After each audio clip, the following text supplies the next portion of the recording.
എല്ലാവർക്കും നമസ്കാരം. ഒരു 8 മാസം മുമ്പ് എൻ്റെ വീട്ടിൽ വളർത്തുന്ന പൂച്ച എന്നെ ചന്നം പിന്നെ ഒന്ന് കടിച്ചു. കടിച്ചത് 2 കയ്യിലും പെട്ടലിയിലുമായിട്ട് 16 മുറിവുണ്ടായിരുന്നു. ഒരു ദിവസം വൈകുന്നേരം ഒരു 6:30 6:45 സമയമായപ്പോഴാണ് ഇത് കടിച്ചത്. ഞങ്ങളുടെ വീട്ടിൽ നിന്ന് അത് കുറേ ദൂരെ ഒരു സ്ഥലത്തേക്ക് പോയി. അവിടെ ചെന്ന് അതിനെ പിടിക്കാൻ ശ്രമിച്ചപ്പോൾ അത് ഭയപ്പെട്ട് പോയിട്ട് കടിച്ചതാണ്. അപ്പോൾ പെടലിയ മുറിവുണ്ട്, 2 കയ്യിലും മുറിവുണ്ട്, ഞരമ്പിന് മുറിവുണ്ട്. അങ്ങനെ അടുത്തൊരു ഹെൽത്ത് സെൻ്ററിൽ ചെന്നു. അവർ പറഞ്ഞു ഇതിവിടെ പറ്റിയല്ല, ഭയങ്കരമായിട്ട് രക്തം എടുക്കുക. പിന്നെ താലൂക്ക് ആശുപത്രിയിൽ ചെന്നു. താലൂക്ക് ആശുപത്രി ചെന്ന് കഴിഞ്ഞപ്പോഴത്തേനും അവർ ഒരു മരുന്ന് ടെസ്റ്റ് ചെയ്തപ്പോൾ അത് അലർജി കാണിച്ചതുകൊണ്ട് പറഞ്ഞു മെഡിക്കൽ കോളേജിലോട്ട് പോക്കൂ, അവിടെ അതിൻ്റെ വാക്സിനുണ്ട്. എന്താണെങ്കിലും രാത്രിയിൽ ഒരു 2 മണി ആയപ്പോഴത്തേക്കും അവിടെ ചെന്ന് വാക്സിൻ ടെസ്റ്റ് ചെയ്തു. അലർജി ഇല്ല. നല്ല തുകയാണ്, നല്ല വില കൊടുത്ത് വാക്സിൻ വാങ്ങി. എന്നിട്ട് ഓരോ മുറിവിൻ്റെ 2 സൈഡിലും ആയിട്ട് ഇഞ്ചക്ഷൻ ചെയ്തു. അങ്ങനെ 16 മുറിവിൽ 2 സൈഡിലായിട്ട് 32 ഇഞ്ചക്ഷൻ ഈ പേവിഷ വാക്സിൻ. പിന്നെ അതുകൂടാതെ TT ഇഞ്ചക്ഷൻ, പിന്നെ വേറെ ഏതാണ്ടൊക്കെ ഇഞ്ചക്ഷൻ. എന്നതാണെങ്കിലും ഒരു ദിവസം തന്നെ ഒരു 10-40 ഇഞ്ചക്ഷൻ കിട്ടി. ഈ കൈക്കകത്തൊക്കെ കടി കിട്ടിയിടത്തൊക്കെ കുത്തിവെച്ചിടത്ത് പൂച്ച കടിച്ചാൽ അതിൻ്റെ 1/3 വേദനയുള്ളായിരുന്നു. അതിൽ അതിഭയങ്കരമായിരുന്നു ഈ ഇഞ്ചക്ഷൻ. പിന്നീട് അതിനുശേഷം ആ ഒറ്റ മാസം കൊണ്ട് തന്നെ 2 പ്രാവശ്യമായിട്ട് ബൂസ്റ്റർ ഡോസ് ഒക്കെ എടുത്തു. ഈ ബൂസ്റ്റർ ഡോസിനൊന്നും പൈസ കൊടുക്കേണ്ടി വന്നില്ല. അതൊക്കെ സർക്കാരിൻ്റെ വകയായിട്ട് സൗജന്യമായിട്ടാണ് ചെയ്തത്. പക്ഷേ ആദ്യത്തെ ഇഞ്ചക്ഷനിൽ ഈ 16 മുറിവിൽ 16 32 സ്ഥലത്തായിട്ട് ഇഞ്ചക്ഷൻ വെച്ചതിന് അതിനെല്ലാം പൈസ കൊടുക്കേണ്ടി വന്നു. എന്താണല്ലോ 8 മാസത്തോളം കഴിഞ്ഞു. നിലവിൽ കുഴപ്പമൊന്നും വന്നില്ല, പേയൊന്നും വന്നില്ല, മരിച്ചു പോയില്ല. ഇപ്പം ഞാനിത് പറയാൻ ഉദ്ദേശിച്ചത് എന്താണെന്ന് വെച്ചാൽ, ഈ കഴിഞ്ഞ ദിവസങ്ങളിലൊക്കെ പത്രവാർത്തകൾ വായിക്കുമ്പോൾ ധാരാളം ആളുകൾ പേവിഷബാധയേറ്റ് മരിക്കുക. അതെന്നു ചോദിച്ചാൽ അവർ ഈ വാക്സിൻ എടുത്തവരും കൂടിയാണ്. വാക്സിൻ എടുത്തവർ, കൃത്യമായിട്ട് വാക്സിൻ എടുത്തവർ പേവിഷബാധയേറ്റ് മരിക്കുന്നു. എന്താ അതിൻ്റെ കാരണം എന്ന് ചോദിച്ചാൽ ഇപ്പോൾ ഗവൺമെൻറ്റും വിളിക്കുക. ആത്യന്തികമായി ഇത് കോടാനുകോടി രൂപയുടെ ഇടപാടാണ് ഇന്ത്യയിലെ വാക്സിൻ്റെ, പ്രത്യേകിച്ച് ഈ പേവിഷ വാക്സിൻ്റെ ഇടപാട്. അതുകൊണ്ട് തന്നെ ഈ ബിസിനസ് നിലനിൽക്കണമെങ്കിൽ തെരുവ് പട്ടികൾ ഇവിടെ ഉണ്ടായേ പറ്റുള്ളൂ, തെരുവ് പട്ടികൾ വർദ്ധിച്ചേ പറ്റുള്ളൂ, തെരുവ് പട്ടികൾക്ക് ഇടയ്ക്കിടയ്ക്ക് പേ ഉണ്ടായേ പറ്റുള്ളൂ എന്ന സ്ഥിതി ഇവിടെ ആർക്കൊക്കെയോ ആവശ്യമാണ് എന്നതാണ് നമ്മൾ മനസ്സിലാക്കുന്നത്. അതായത് തെരുവ് പട്ടി പെറ്റുപെരുകയും അത് വയലൻ്റ് ആകുകയും ചെയ്യേണ്ട ആരൊക്കെയോ നമ്മുടെ സമൂഹത്തിനിടയ്ക്ക് ഒളിഞ്ഞിരിപ്പുണ്ട്. നമുക്ക് മനുഷ്യരെ സംബന്ധിച്ച ഒരു പരിധി കൂടുതൽ ഇതിനെയൊന്നും ശ്രദ്ധിച്ച് നടക്കാൻ പറ്റുകയില്ല. കാരണം ഞാൻ മനസ്സിലാക്കുന്ന ഈ ആളൊഴിഞ്ഞ കെട്ടിടങ്ങൾ, ഇപ്പോൾ കേരളത്തിൽ ധാരാളം കെട്ടിടങ്ങൾ ആളുകൾ താമസമില്ലാതെ കൊമേഴ്ഷ്യലായിട്ടും റെസിഡൻഷ്യലായിട്ടുള്ള ബിൽഡിങ്ങുകൾ കിടപ്പുണ്ട്. വിവിധങ്ങളായ കൊമേഴ്ഷ്യൽ ആവശ്യങ്ങൾക്ക് ഫാക്ടറികളായിട്ടോ അല്ലെങ്കിൽ ചെറിയ ചെറിയ ഷെഡുകളായിട്ടോ ഒക്കെ പണിത പല ബിൽഡിങ്ങുകളും കാട് പിടിച്ച് കിടപ്പുണ്ട്.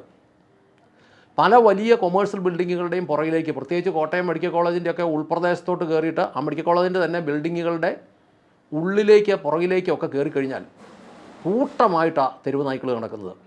ഒരു 10, 20, 30 എണ്ണം.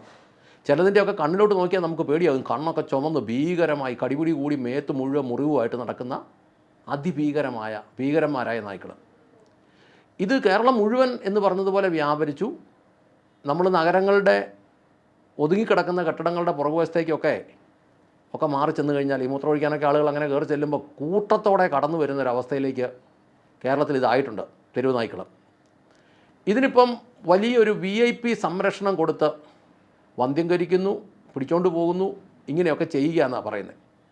ഒന്നും ഫലമല്ലെന്നുള്ളതാണ് ഇപ്പോൾ മനസ്സിലാകുന്നത്. ഏറ്റവും അവസാനം മനസ്സിലാകുന്നത് ഈ വാക്സിൻ എടുക്കുന്നവർ പോലും പേ വന്ന് മരിക്കുന്നു എന്ന് പറഞ്ഞാൽ വാക്സിൻ തന്നെ വെള്ളമാണോ എന്ന് നമ്മൾ ഗൗരവമായിട്ടൊന്ന് ചിന്തിക്കേണ്ടി വരും. ഈ ഇന്ത്യയിലെ തന്നെ നാഗാലാൻഡ് പോലെയുള്ള സ്ഥലങ്ങളിൽ ഈ പട്ടിയുടെ ഇറച്ചി അല്ലെ പട്ടിയെ പരസ്യമായിട്ട് കൊന്നു വിൽക്കുകയും അതിൻ്റെ മാംസം വിൽക്കുകയൊക്കെ ചെയ്യുന്നുണ്ട്. നമ്മൾ കാണുന്ന വീഡിയോകളൊക്കെ ശരിയാണെങ്കിൽ, കാരണം അവിടെയൊക്കെ അതിനെ റെഡിയാക്കി വെച്ചിരിക്കുന്നതും ആൾക്കാർ മേടിക്കുന്നതും കൊണ്ടുപോകുന്നതും കഴിക്കുന്നതും ഒക്കെ നമ്മൾ കാണുന്നുണ്ട്. തന്നെയുമല്ല ഈ പട്ടിയെ സംബന്ധിച്ച് മതപരമായ പ്രശ്നങ്ങളൊന്നും ഉള്ളതായിട്ട് നമുക്കറിയത്തുമില്ല. മറ്റ് മൃഗങ്ങൾ, ചില മൃഗങ്ങൾക്കൊക്കെ ഉള്ള പോലെയുള്ള മറ്റ് വിഷയങ്ങളൊന്നും ഇതിനില്ല. പിന്നെ എന്തുകൊണ്ട് ഇതിനെ കൊന്നൊടുക്കുന്നില്ല എന്നുള്ളതാണ് നമ്മുടെ ഒരു പ്രധാന ചോദ്യം. ഇപ്പോൾ കേരളത്തിലെ സംബന്ധിച്ച് പറഞ്ഞാൽ പ്രധാനമായിട്ടും 3 മുന്നണികളാണ് രാഷ്ട്രീയപരമായിട്ടുള്ളത്. ആളുകളെ അത്യാവശ്യം വേണ്ടി വന്നു കഴിഞ്ഞാൽ ഒതുക്കാനും കൊല്ലാനും ഒക്കെ അവർക്കറിയാമെങ്കിൽ, ഈ എല്ലാ മനുഷ്യനെയും ഒരുപോലെ ഉപദ്രവിക്കുന്ന ഈ തെരുവ് നായ്ക്കളെ ഒന്ന് കൈകാര്യം ചെയ്യാൻ ഇവരാരും തയ്യാറാകാത്തത് എന്താണ് എന്നാണ് എനിക്കറിയാത്തത്, എനിക്ക് മനസ്സിലാകാത്തത്. മിക്ക പാർട്ടികൾക്കും യുവജന സംഘടനകളുണ്ട്, ആവശ്യത്തിന് അടിയും പിടിയൊക്കെ അവരുണ്ടാക്കുന്നുമുണ്ട്. ഈ പാർട്ടികൾ അവർക്കെതിരെ എന്തെങ്കിലുമൊക്കെ നിയമപരമായിട്ട് അവർക്ക് പിടിച്ചു നിൽക്കാൻ പറ്റാതെ വന്നു കഴിഞ്ഞാൽ അവർ പറയുന്നൊരു കാര്യമുണ്ട്, ഞങ്ങളിതിനെ നിയമപരമായും രാഷ്ട്രീയമായും നേരിടും എന്ന് പറഞ്ഞാൽ നമ്മൾ സാധാരണക്കാർ മനസ്സിലാക്കുന്നത് അടിച്ച് ശരിയാക്കുമെന്നാണ് അതിനകത്തുനിന്ന് മനസ്സിലാകുന്നത്. വേണ്ടി വന്നാൽ കൊല്ലണ്ടി വന്നാൽ കൊന്നും കളഞ്ഞു കളയും. ഈ രാഷ്ട്രീയപരമായും കൂടെ നേരിടുമെന്ന് പറഞ്ഞാൽ കയ്യൂക്കൊണ്ട് നേരിടുമെന്ന് അതിനർത്ഥം. ഞാൻ പലപ്പോഴും ചിന്തിക്കുമായിരുന്നു, ഈ തെരുവ് പട്ടി കടിക്കുന്നത് മുന്നണി ഏതാണെന്ന് നോക്കിയിട്ടൊന്നുമല്ല, LDF ആണോ UDF ആണോ BJP ആണോ എന്നൊന്നും നോക്കിയിട്ടൊന്നുമല്ല തെരുവ് പട്ടികൾ കടിക്കുന്നത്. അങ്ങനെയാകുമ്പോൾ എല്ലാവരുടെയും ഒരു പൊതു ശത്രുവാണ് ഈ തെരുവ് നായ്ക്കളെന്ന് പറയുന്ന സാധനവും. തെരുവിലെ ഇങ്ങനെ ആക്രമിക്കുന്ന മൃഗങ്ങളെല്ലാം തന്നെ സകലരുടെയും ഒരു പൊതു ശത്രുവാണ്. അങ്ങനെയാണെങ്കിൽ ഇതിനെ നേരിടാനുള്ള ഒരു സംവിധാനം എല്ലാവരും കൂടെ എടുത്ത്, ഒന്നെങ്കിൽ ഇതിനെ എല്ലാത്തിനെയും കൂട്ടത്തോടെ പിടിച്ചിട്ട് ആ നാഗാലാൻഡിൽ തന്നെ കൊണ്ടു കൊടുത്തു കഴിഞ്ഞാൽ ആവശ്യക്കാരില്ലാത്തതുകൊണ്ട് അവരതിനെ ഭക്ഷണമായി കഴിച്ചോളും. ഒരു 10 ടോറസ് ലോറിയിലോട്ട് പിടിച്ച് കയറ്റി വിട്ടാൽ സ്വാഭാവികമായിട്ട് പൊക്കോളും. പക്ഷേ ഇതിനെ പിടിച്ച് അവിടെ കൊണ്ടുപോകാതിരിക്കാനോ കൊല്ലാതിരിക്കാനോ ഒക്കെയുള്ള, ഇറച്ചിക്കോഴിയെ ഇഷ്ടം പോലെ ദിവസം കൊല്ലാം, ഒരു പരാതിയില്ല. പോത്തിനെ ആടിനെയും ഒക്കെ കൊല്ലാം, അതിനൊന്നും പരാതിയില്ല. പട്ടിയെ കൊല്ലാൻ പറ്റിയല്ല. ഈ സമൂഹത്തിന് ഇതുപോലെ ഭീഷണി ഉണ്ടാക്കുന്ന ഇത്രയും വിഷയമുള്ള തെരുവ് നായകളുടെ സംരക്ഷകരാര്? ചിത്രത്തിൻ്റെ പുറത്ത് അല്ലെ കഥയുടെ പുറകിൽ ഒരു വലിയ ഒരു കൂട്ടം ഇതിനു വേണ്ടി ഉണ്ട് എന്ന് നമുക്ക് മനസ്സിലാകും. അതുകൊണ്ടാണല്ലോ ഇവരാരും ഇതിനെ നേരിടാൻ തയ്യാറാകാത്തത്. നമുക്കെന്ത് ചെയ്യാൻ പറ്റും? നമുക്ക് പ്രത്യേകിച്ച് ഒന്നും ചെയ്യാനും ഇല്ല. കാരണം ഈ വാക്സിൻ എന്ന് പറഞ്ഞ് വരുന്ന സാധനം ഉണ്ടല്ലോ. സാധാരണ ഈ പാമ്പും പട്ടിയും ആളുകൾക്ക് പൊതുവെ പേടിയുള്ള വിഷയമാണ്. പാമ്പ് കടിച്ചാൽ നല്ല ശേഷിയുള്ള പാമ്പാണെങ്കിൽ ആശുപത്രി വരെ പോകാനുള്ള സമയം കിട്ടുകയില്ല എന്നുള്ളതാണ് മനുഷ്യൻ്റെ ഭയം. പട്ടി കടിച്ചു കഴിഞ്ഞാൽ മനുഷ്യൻ്റെ തൽക്കാലം ജീവൻ കിട്ടിയാൽ ഒരു ഹോസ്പിറ്റലിൽ ചെന്ന് കഴിഞ്ഞാൽ അതിനുള്ള വാക്സിനൊക്കെ ഉണ്ടല്ലോ എന്നുള്ളൊരാശ്വാസത്തിലാണ് മനുഷ്യൻ നിൽക്കുന്നത്. എന്നാൽ ഈ ഇപ്പോഴത്തെ രീതിയിൽ ഈ വരുന്ന വാക്സിൻ ഇങ്ങനെ ഏക്കാതെ വരികയാണെങ്കിൽ എന്ത് വിശ്വസിച്ച് നമ്മൾ മലയാളികൾ റോഡിലിറങ്ങും? നമ്മൾ കുഞ്ഞുങ്ങളെ എങ്ങനെ സ്കൂളിൽ വിടും?